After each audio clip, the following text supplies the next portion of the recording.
I'm a mentee from the Women4Climate Mentorship program from Mexico City. This program, well, I like to call it more a movement. It's a movement dedicated to encourage women leaders and young and powerful leaders from different cities, from C40 cities.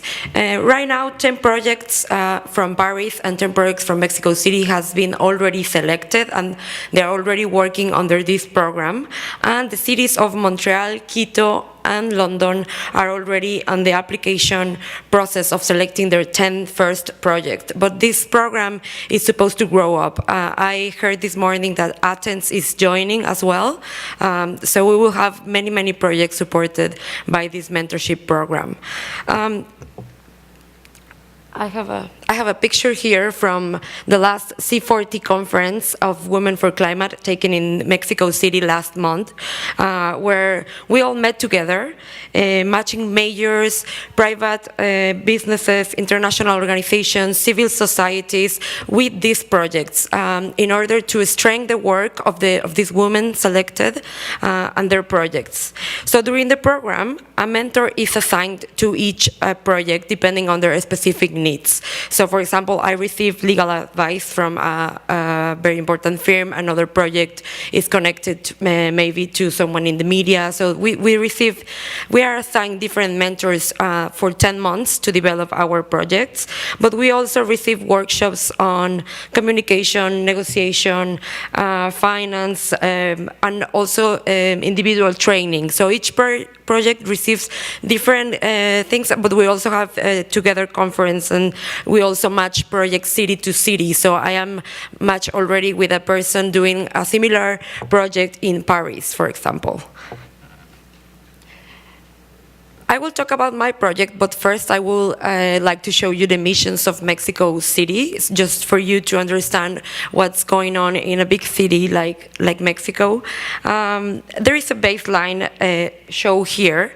So if we do nothing related to the emissions of CO2, our emissions are tend to grow 20% in the next 10 years. So from 30 to 36 million. So that amount is the emissions of a medium-sized complete city.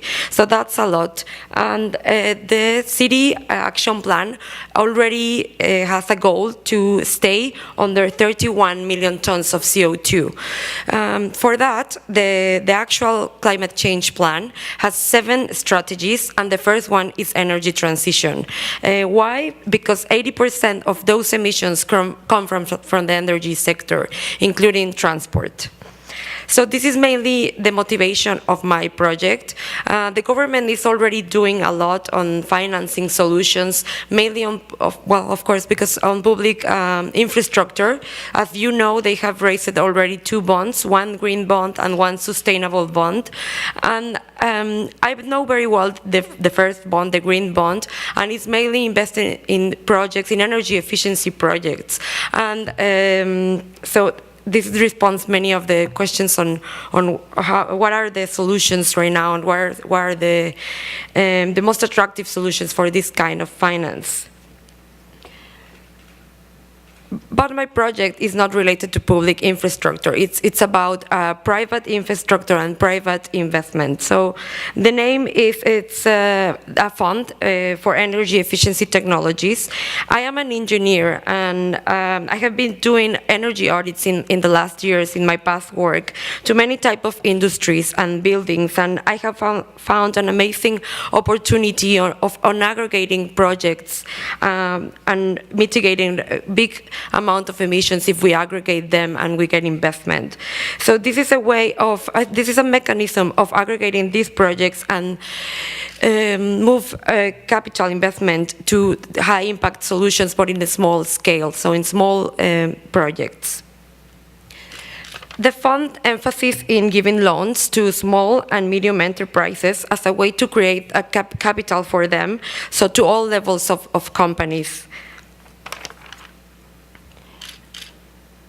I go under the slogan high impact small payments, and when I say high impact, I should say high upfront investment for this type of companies. Green or efficient technologies are still capital intense and very expensive for these small businesses, especially in developing countries. But the paybacks are high, the return of investments are good, as you have all heard this morning, which make the projects very attractive if we aggregate them.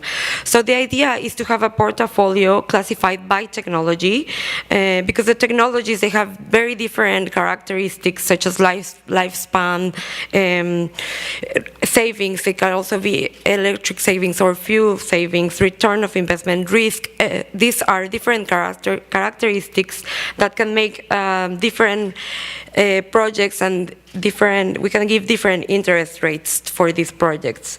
So what I'm working right now, it's building this portfolio of projects from small and medium companies, working with the associations of companies, for example, hotels, bakeries, etc., designing standardized technical assistance for them prior getting the loan and also during the loan. This is especially to avoid wrong sizing of technology, because that's the most common error on energy.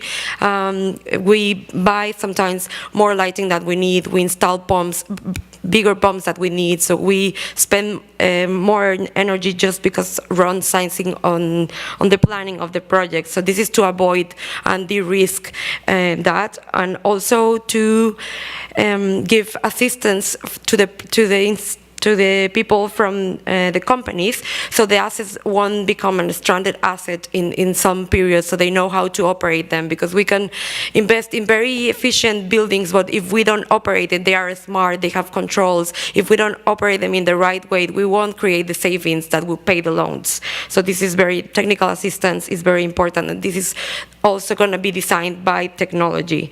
I'm also working on the contracts. They will be linked to the energy bills and the fuel bills. This is a way of de-risking the mechanism. So every time you pay the energy bill or you pay for fuel, you will be paying the loan. So this will be linked. And also on measuring the amount of CO2 actually avoided in the project, which has been mentioned, that it's very important that we actually measure that the investment it's actually reducing CO2. So this is pretty much my project. I'm out of time, but this is my Twitter account, and I will be here if you have more questions about it. Thank you very much.